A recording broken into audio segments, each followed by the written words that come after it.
We've been hearing today about growth, advancement, progress. These words keep coming up, getting ahead. It's what really means things to you and your colleagues. And so we're going to give you all the answers about that right now. The topic is boosting retention and productivity through workforce agility.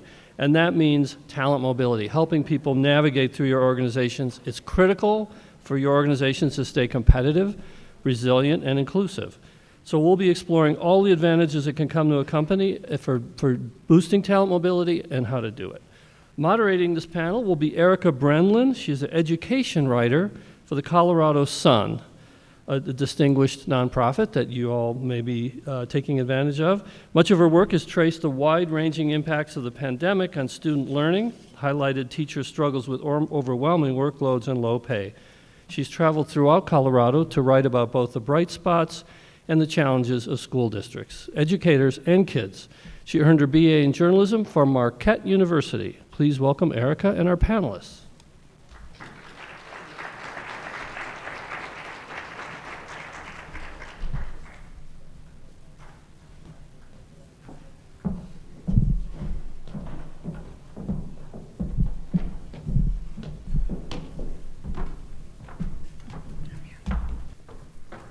Hello, everyone. Thank you so much for that generous introduction, Steve. My grandma is somewhere in her grave smiling down on you for your perfect pronunciation of my last name. Like Steve said, my name is Erica Brunlin, and I cover education for the Colorado Sun. I'm really honored to be here moderating this panel discussion today on employee retention, something that is so critical to companies' success and a factor that is shifting as our workplaces shift coming out of the pandemic. I'm going to start off by having our esteemed panelists introduce themselves and also talk to us about why retention is something that companies really need to focus on, how it really impacts a company's bottom line, culture, productivity. And we'll start here with you, Chris. Thank you. So Chris Harrington, I'm with Randstad RiseSmart. Not originally from the Colorado area, so I have a bit of an accent. Originally hail from Philadelphia, so take it easy on me today. Why is retention so important? I think that, if I could be a little bit bold, we're running out of humans to do work. I don't think myself or even here at Randstad, we believe that humans aren't really the future of work. You know, with all of this focus on AI, machine learning, et cetera, we still think humans have a key role in the world of work. So if organizations want to be successful, want to build their stuff, want to produce their stuff, want to innovate their stuff and sell their stuff, we really think that we have to think as collectively as employers around how we can best keep them for as long as possible. Thank you. What about you, Eric? So Erick Allen with Cornerstone On Demand. Hopefully you visited our booth out front. If you haven't, please do. But I'm a principal in our thought leadership group, primarily focusing on public sector, but also with our commercial clients as well. You know, it's a really good question about the retention. I think as we look at the war for talent and where things are, you know, currently, there are two reasons why retention is really at front of mind for a lot of leaders, and that's cost, number one. It's extremely expensive to have high churn, especially in specialized roles. The more specialized the role, the more expensive it could be, but also for productivity. Every time a body leaves, that replacement needs time to get ramped up and become as productive and efficient as the body that left. So there's a direct bottom line correlation to retention of employees when you're thinking about that productivity and that cost. And so that's primarily what we're seeing is why it's so important and relevant around the boardroom tables that we engage with right now. Thank you, Eric. Let's turn to you, Liz. All right. Hi, everyone. My name is Liz Bruns. I am a Director of Business Human Resources with Avanade, which is a global technology and management consulting firm. And employee retention, you know, is critical for so many reasons, including cost and some of the reasons we just discussed. But it's also really important for a company to be able to stay competitive, grow, and scale. When you're not dealing with the constant churn of people leaving and having to hire and backfill, it enables the organization to really focus on more strategic initiatives. And when you think about the institutional knowledge that leaves with an employee, that's what really takes the longest time to fill. It's not always the functional knowledge that they have. It's that in-depth knowledge that they've gained over time about your company, your culture, your customers, your products, your services, right? And the ability to retain those employees longer term enables you to go deeper in all of those areas and be more strategic and really focus on continued growth and innovation. Thank you, Liz. And we will round this out with Kristen. Go ahead and introduce yourself, please. All right. Hi, I'm Kristen Baller. I am the head of talent acquisition for EchoStar, which is the parent company to Dish Network, Boost Mobile, HughesNet, and Sling. And I think there's a lot of conversation around how important retention is, right, to the company, to the bottom line of the company. But we sometimes forget about actually how important retention is to the employee as well. And there's so much that can impact, or organizations, especially us as leaders in HR, we can learn about what our employees' needs and meet the needs of where they're at the longer they're with the organization. And so retention isn't just about the bottom line of the organization, but it's also about the well-being of the employee. And I always think about better work, better life. And so how can we lean in, identify like where do we, how can we better learn about the employees' needs throughout their life cycle within the organization? Thank you, Kristen. So I want to start this conversation by talking about how the world of work really changed during the pandemic and coming out of it. I think that we have all seen firsthand how much it's changing, particularly with people being able to work from anywhere and being able to take the skills they gain at one employer and transition them easily over to another. Chris, I want to direct this first question to you. Are employers now facing additional challenges with retaining their employees as that appetite to work remotely has just completely exploded?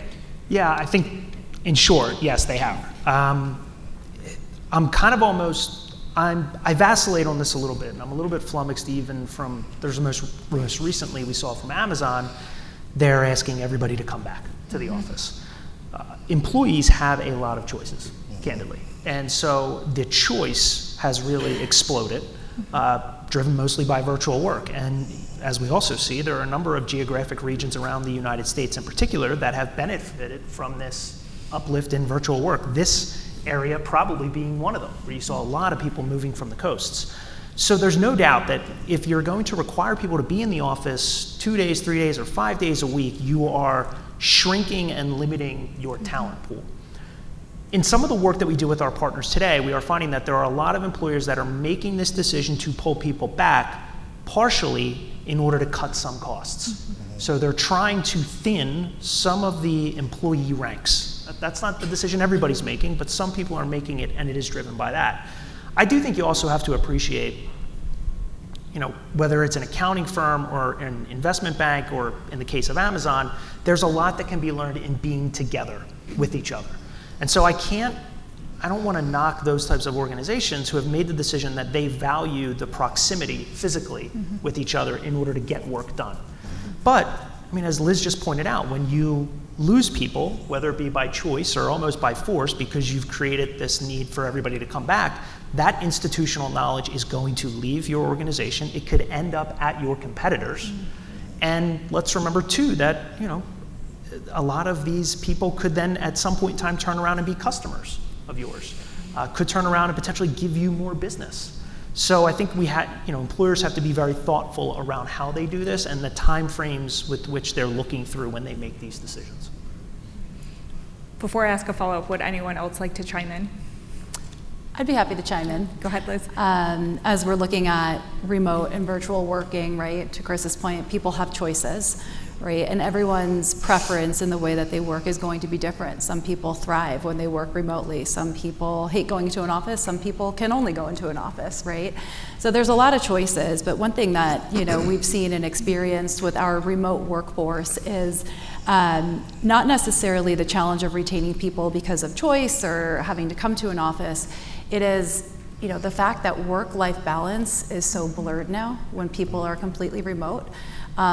It can be very challenging for people to switch off when your office is in your kitchen or, you're dealing with family, right? And stress and burnout are at an all-time high. So I think sometimes working virtually is a double-edged sword for some individuals in that, yes, it offers this world of flexibility and how and where you work, but You really have to be very cognizant on how those lines can be blurred, how stress and burnout can really take over, and people are suffering sometimes from isolation, right? Not everybody. It's going to be unique to the individual, but those are some of the retention challenges that we're seeing with a completely virtual workforce.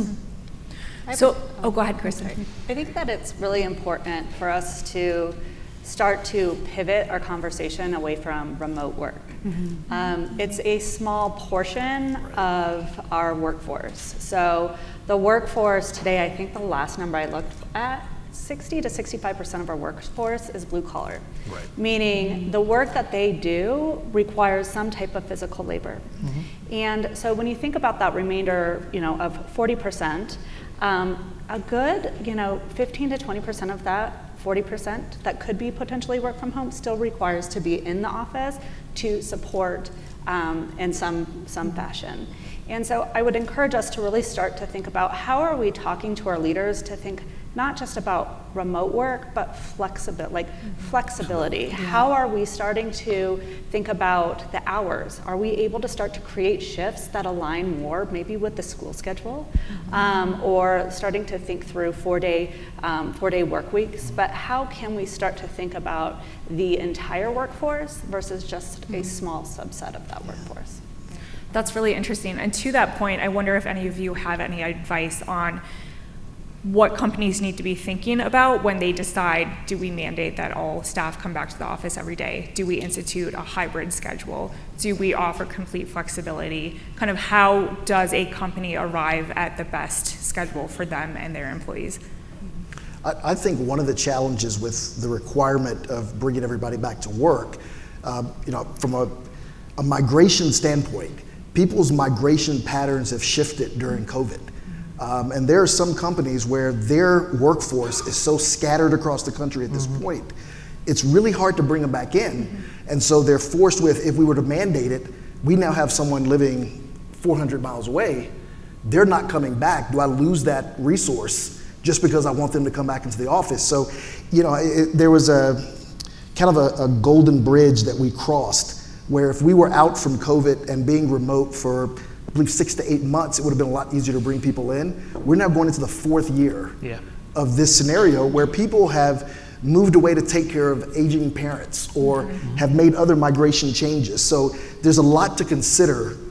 It's not like you're just pushing a button and saying, I want everybody back in the office. You have a very fragmented workforce that has made decisions over the last 4 years to really build their lifestyle into work. Yeah, that cat's out of the bag. And one of the things when we talk with our partners when they're about to make that announcement, they know they're going to lose people, and they've made assumptions around how many people they're going to lose. And I think that's one piece of advice we would give to people. If you're going to make that decision, you are going to lose people. You're going to lose people in critical roles. Your recruitment costs are going to increase, and you're going to drive some potentially unnecessary disruption. Yeah. And the last thing on that, the people that you would bring in to replace them are also going to want that remote flexibility because it's baked in now. It's what they've set their lifestyle to. There's no going back per se. Yeah. Erick, I want to stick with you for a moment. So you have extensive knowledge on employee trends with the more than 7,000 clients you work with through Cornerstone. How much are employees job hopping among your clients, and how much are they wanting to commit to their employers long term and really climb that ladder internally? So I'll answer that in 2 ways. On the job hopping front, we all talked about the Great Resignation a couple of years ago. That hasn't slowed down. In 2023, 27% of the workforce voluntarily shifted jobs. That is a fourth of the workforce decided to leave and do something different. So there is a huge issue that we have on that retention front because of people looking, as we were talking about earlier, what fits into their lifestyle. They're going to find those jobs that are better for them, but they're also going to find jobs that give them the mobility that they're looking for. And you asked the question, you said, they commit to the job. I think employees first commit to themselves. They commit to themselves, they commit to their family, and then they find a job that fits into that. And organizations have to start getting nimble and agile and understanding how to do that. And that's what workforce agility is all about, is exploiting that within your workforce to make sure that you're giving those opportunities. It's no longer just a career ladder. It's a career lattice. People are looking for those opportunities of where they move, and that's partly on our fault as HR leaders. Before I became, was at Cornerstone, I was Chief Learning Officer for several companies since 1998, getting through the Y2K conversion. We've been dealing with this for a long time with this mobility issue within an organization, but giving them the flexibility of being able to move throughout the organization gives them a chance to commit to themselves, their development, but finding it in a company that's also investing in them. So can I ask a follow-up? Are companies Sure. that are trying to be flexible and work with their employees, are they seeing tangible benefits to their bottom line, their productivity? Oh, absolutely, because once again, you're not having those turnover costs. The last churn stat, and depending on your business, it'll be plus or minus, but $4,700 to replace an employee. Mm-hmm. If you extrapolate that over your enterprise, that is a huge cost, not to mention the loss of productivity, the loss of intellectual capital. All of those, we've been talking for the last 20 years about the boomers retiring and what happens. The Great Resignation was that on steroids. We saw so many people flooding out of the door, and a lot of our clients are still now recovering from how do we do that and how do we not let it happen again. Yep. And so now it's, I used to joke with clients and say you can either treat people like crap or pay them like crap, but you got to pick one. now that always gets me. But now it's like you really have to focus on both, because when you have low unemployment like it is now, the wage suppression, everything is, you've got to start finding those strategies to make sure people stay in the seat that they're in. Yeah. So that you don't have to churn, because not only is it the replacement cost of the employee, you're probably going to have to give that new employee the raise that the person wanted, or the opportunity that the person wanted that now left the organization. That's so interesting. And that really underscores the importance of employee retention and why companies need to prioritize it. It's clear that each of you bring your own approaches to retaining employees and really upskilling employees so that they can grow within their companies. Before we dig into some of these specific approaches, I want to talk to you, Liz, more about this really interesting point that you made. You noted that client needs are evolving at rates that people cannot keep up with, while skills are becoming important as quickly as they are fading. And you point out that employers can't keep going to the market for skills that might not be being taught yet. So where does this leave employers? How can they fill critical job roles and find quality talent when client needs and necessary skills are evolving at this breakneck pace? Yeah. Great question, and where it leaves employers is in a very tough spot. All joking aside though, it does come down to how can you upskill and reskill your current workforce. We're in the midst of what many are people calling the fourth industrial revolution, right? And my company's at the forefront of that, being in technology consulting, but it applies everywhere. It's not just tech consulting, right? With automation and machine learning and AI and digitalization and social and environmental, demands, right? It's mind-boggling how quickly things have been evolving. I don't know about you all, but I'm of the generation where our math teacher told us you're never going to walk around with a calculator in your pocket, right? Like, who's laughing now, right? But that being said, technology is just evolving at a pace that really nobody can keep up with, right? And I think the World Economic Forum estimated that it was like 85 million jobs were going to be replaced by machines, which sounds terrifying.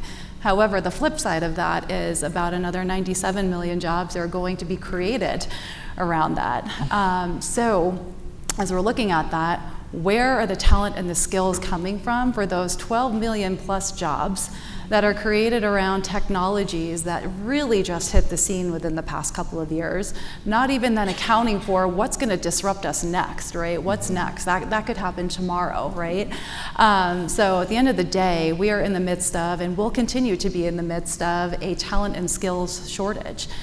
There's incredibly, talented people out there. It's just, how can any of us keep up with, the pace of technology and the things that we need to enable and equip us in how we work, where we work, and also equip companies and employees to keep up with how their clients and customers are consuming, right? Because it really hits all ends of the spectrum. So it does come down to, how can you be creative about upskilling and reskilling your current population? You have to be agile, you have to be innovative as a company, and the only way that you can do that is to create, build, and retain an agile and innovative workforce.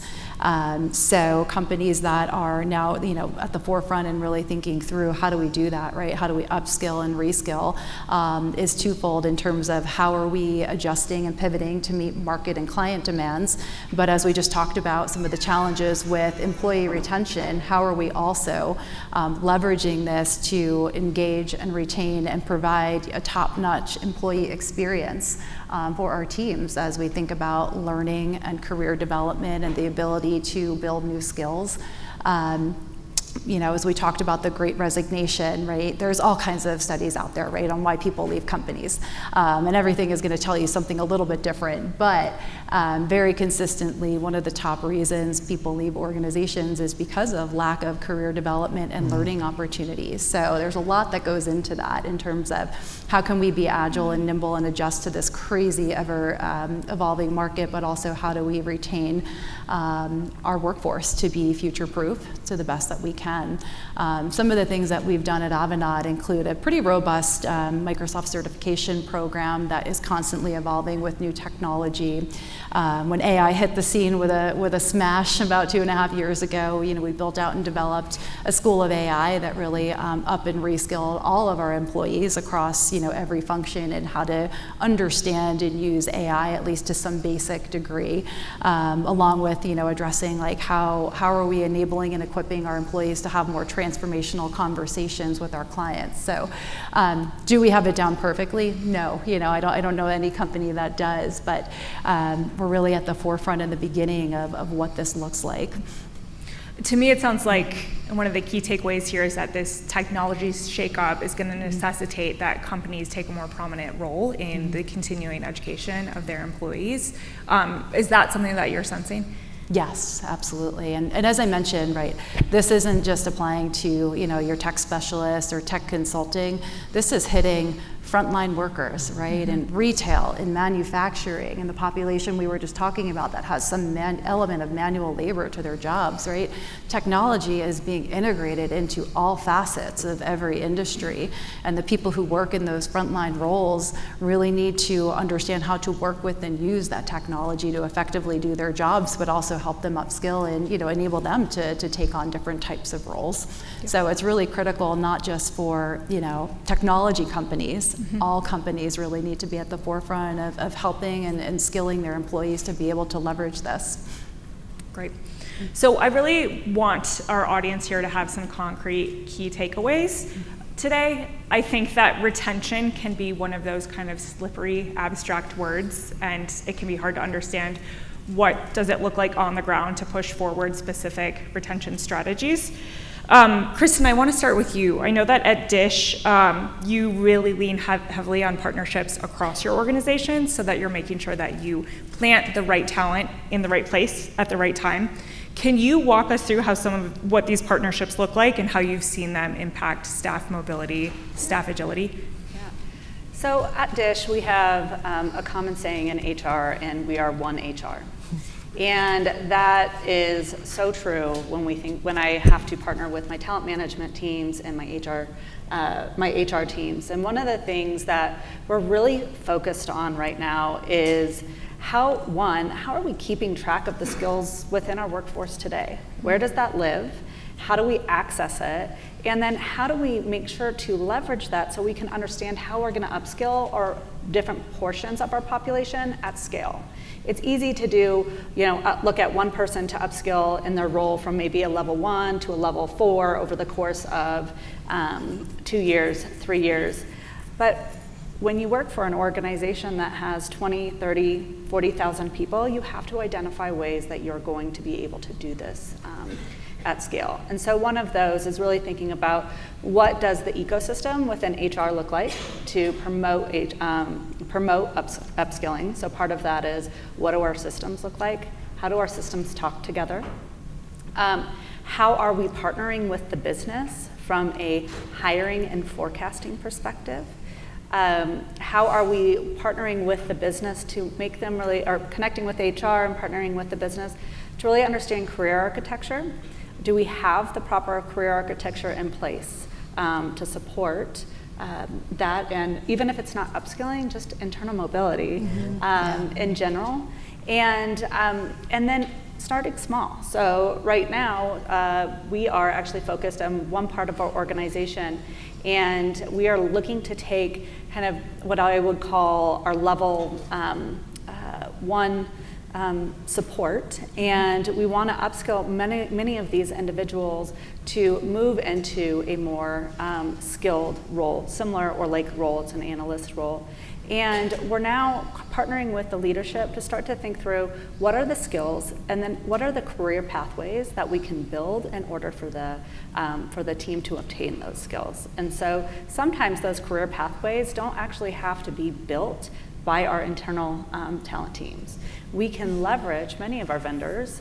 Right now we have an enterprise contract with LinkedIn, and part of that contract is their LinkedIn learning module, and so we're building out pathways within that LinkedIn learning module. We're also partnering with local organizations and looking at how we might be able to develop curriculum in partnership with them, where we can actually sponsor our employees to go and not only invest in themselves, but leverage what they're learning to continue to build or allow them to move up within the organization, and then thinking about how do we cover those costs. So a lot going on, but for any of you that are starting this journey, I always say start small, because it is a big piece to tackle, and it's hard to do it. I think sometimes we all come in thinking, okay, we're just going to do it all at once, and it's not that easy. And how did you identify this partnership model as a strategy that you believed would have really transformative effects on your retention? So it took a bit. We've really, what I love about Dish is they really do invest in their employees, and we have a really robust talent management team. And in just recent, I would say recent quarter or so, we've actually started to look at how do we separate or start to organize the team in a way in which we have more organizational design work versus actually talent management, and really breaking those apart. I think historically we had the lines were blurred around who was in charge of succession planning, who was in charge of talent planning. And it wasn't just the lines were blurred in talent management, the lines were blurred across talent management, HR, and talent acquisition. Internal mobility lived in talent acquisition, talent or succession planning and talent mapping lived in talent management, but the execution of that lived in HR. And so for us, it was really important for us to come together and say, all right, how are we going to start to partner together, and what parts of the organization are really heavily skills-based right now, and let's start there and then continue to expand. Thank you. Liz, let's turn to you. So at Avanade, you have really created this career advisor model for your employees. Can you walk us through what that model looks like and how it creates this foundation for employees to really upskill and cement themselves at Avanade? Absolutely. I think Kristen made a really good point before that not all career journeys can necessarily just be created internally, right? Every employee is very unique and individual in the path that they want to pursue. Careers are no longer linear, so the career journey is going to be very much driven by that particular employee. And with the rapid pace of technology and skills evolving, it's really critical that we have communication and kind of shepherding of that, to our employees, and making sure that they feel confident and cared for throughout their career journey. So the idea of a career advisor is they're sort of like your guiding light, for your career journey with Avanade, in that they are your single point of contact specifically for just that, right? You will have a line manager, and being a consultant, you might have different project managers, right? They're going to help you with the day-to-day execution metrics, deliverables, and those goals, but your career advisor is there to help you with your career goals specifically. So they can be the one to help, kind of gather feedback and kind of coach you across your various projects and engagements. They can help aggregate, performance feedback that you may have received, provide you with that developmental feedback, help you identify specific paths that you might want to pursue from a development learning perspective, or just be a separate party that the person can talk to. So the notion of the career advisor is really to help you along that journey and be that support system for you, because as you know, getting caught in the day-to-day of your projects and your work can really overtake your world, right? And then sometimes the career stuff gets put on the back burner, and that's where you start to see some disengagement happen at times. That's great. Go ahead, Chris. That is the type of approach that, I think, and we have seen with a number of our partners, is pretty brilliant, because it's scalable, but it's also personalized. Yeah. Because at the end of the day, you are then having a conversation with a person who can help you navigate the organization. Okay. And Liz talked about it earlier, when any survey of employees seems to indicate around 40 to 45% of them want career development. Right. And we hear a lot of CHROs ask us, well, what the hell does that even mean, like career development? And you realize it is it's better career mobility and career navigation. And so whether it be a career advisor, a mentor, access to an external coach, what we are seeing is a lot of organizations move towards this path of scalable, one-to-one, discrete, confidential conversations with whether it be a coach, a mentor, or an advisor. And I think that personally, we think we might be in the early innings of this move towards the fact that it's going to become a right of all employees that they will have access to some sort of person to talk to help them navigate their career. It kind of, to me, it sounds like it really brings that human connection back into the workplace, which sounds so sappy, but I think we all need that, right? We need those interpersonal connections at work, someone to cheerlead us along the way, and someone to help prop us up when we don't quite know which direction we're headed. Yeah. And the personalization piece is something to really drive home with it too, because your line managers, they might have 20, 30, 40 people that technically roll into them, whereas we try to limit the amount of advisees a career advisor has to 4, maybe 6, but I would say on average people have 1 to 3, right? So you really have more of that personalized contact, and they're able to spend the proper amount of time with the individual. Great. Erick, let's turn to you on yet another strategy. So I know that you really value data gathering so that employers can really understand where workforce gaps are, what skills they need to hone at their companies, kind of what skills they have, what they still really need. How do you go about gathering data at Cornerstone and then use it to inform employee-related decisions? Well, I want to piggyback on because this was such a good point. I'll come back to the data here in a second, because I think in that data gathering, one of the things that we find in this workforce gap, that we call, there are 3 different distinct gaps that we really have with skills. There's, first of all, the skills gap, and that's the easy one. There's data that says 1 in 3 employees don't feel they have the skills to do the job that they're currently employed in. So just think about that. That means 1 in 3 of employees don't feel like they're fully equipped to do the job that we're already paying them to do. That's a huge opportunity for us to start making sure that the skills gap is closed with what we expect them to do to what we're providing as far as learning, mentoring opportunities to get them to that point. So that's the skills gap. Then there's the expectations gap. The expectation gap says right now, in a survey that Cornerstone did, 49% of employees felt that their employers were doing a horrible job at skilling them, either upskilling or reskilling. Yet 89% of executives felt they were doing a great job. That's a huge gap that we've got to really figure out how we close with skills by really not being, I love the personalized touch, because it's not just about some metric or some path that's been built, but the individual really wants to know how they can be reskilled to do what's next. And that gets us to the visibility gap. And the visibility gap goes 2 ways. There's the visibility of the employee being able to clearly have a clear line of sight to what's next for what they want, but also the organization having visibility into what skills are currently in their organization. And the pandemic was a huge show of that. I mean, healthcare, if anybody's here in healthcare, the pandemic showed we really don't know what our employees can do or what they have done in the past. You know, nursing needed someone that could speak Spanish to be in triage. Companies didn't know who in their organization that wasn't in a clinical role knew a second or third language. So there's a huge visibility gap that has to be closed in that. And I will tell you, I tell all of my clients, we have done ourselves a disservice with applicant tracking systems in relation to skills visibility. Because what we require of an employee, an applicant to do, is to make themselves so narrow so they don't get kicked out. And they only tell you exactly what's in that resume. So one of the strategies I tell everyone now is once you get someone in, allow them to open up.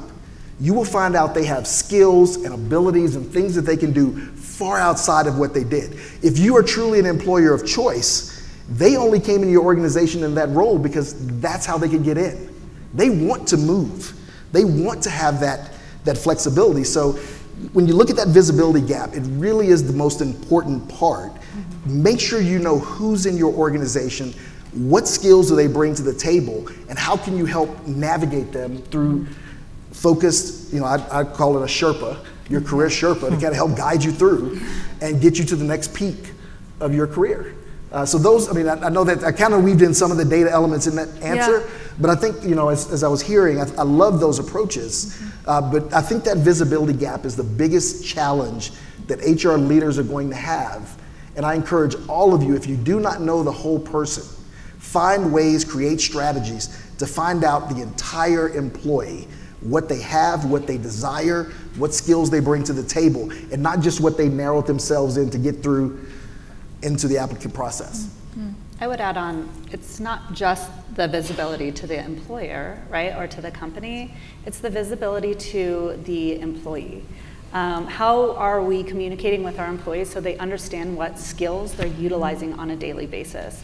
Far too often do we over-index on training, and we're like, oh, go do all of these modules, and now you've gained the skills to do this role. But actually, they have to live those skills, but they have to understand what skills they're living or they're actively working. And so, as leaders, we're responsible for not only keeping track of them, but giving the feedback and helping them understand what skills they're doing to accomplish their jobs, but where that also is going to serve them short-term and long-term. And I will say, it's going to catch up with itself, because if you've got a kid in K through 12 schools, they talk a lot about skills in schools now. And kids are coming home, these are the skills that I'm getting. And my daughter talks to them like, what are you talking about? You got a skill. And I thought it was math. But that's the way that we're talking. I think universities are going to start picking up on that and being more skills proactive. So it's really this current workforce, us, the people who have been here for a while, we're still looking at competencies or capabilities. But the language of skills is going to catch up with where we are. And that's going to be something to look out for as well. I could talk to you for an hour about how do schools and employers get on the same page about skills language, but that's another conversation for another day. Chris, I want to bring this conversation back to you. So I have a two-part question. You make this really interesting point that the war for talent is over and talent won. What do you mean by that? Well, I think it comes back a lot to choice. I think we recently did a survey of employees, and we said, how hard, is it easier for you to find a job within your company or outside of your company? And 45% of them said outside the company.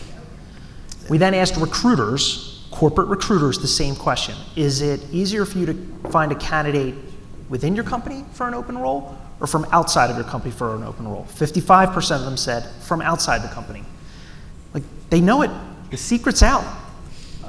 So our employees have figured this out. They have figured out how to become much more mobile. It is now easier to become a contract worker or a good gig worker. I had some colleagues that were at HR Tech last week. They said you walk around the HR Tech floor and every other booth is around payrolling or employer of record services, which all feeds into this demand of people wanting to become independent contractors over employees. I heard, we have a Fortune 100 CEO that told us recently that he was trying to hire a CIO who then, at some point in the employment process, asked if he could instead be a contractor instead of an employee. So it's not just like your IT consultants. everybody's thinking this way. And so I think that secret is out, and the employees and the employers together are realizing that there's a huge gap. So in our closing moments here, how does that dynamic then inform employers about the way they must go about attracting talent and presenting them with opportunities for mobility? I think broadcasting to the employee market how you are able to grow and enable somebody to navigate their career is going to become more and more important. Kristen made a good point on transparency. I don't think as employers we're doing a great job being transparent with our employees around what their own opportunities are, let alone how we go out to the external market and start to market, hey, come join our company because this is what your professional career could look like, right? It's not always linear moves. Sometimes it's more of a horizontal move, and you've got an entire generation of workers that are coming into the workforce looking for a diverse set of experiences, and employers can do that. We can do that. And I think we need to get a little bit smarter around it and figure out how to better market it to the employee base. Great. Well, that closes our time out here this afternoon. Thank you, everyone, for joining us at this From Day One panel discussion on retention. Thank you very much to all our panelists for having a very real conversation about the struggles around retention. Enjoy the rest of your conference today.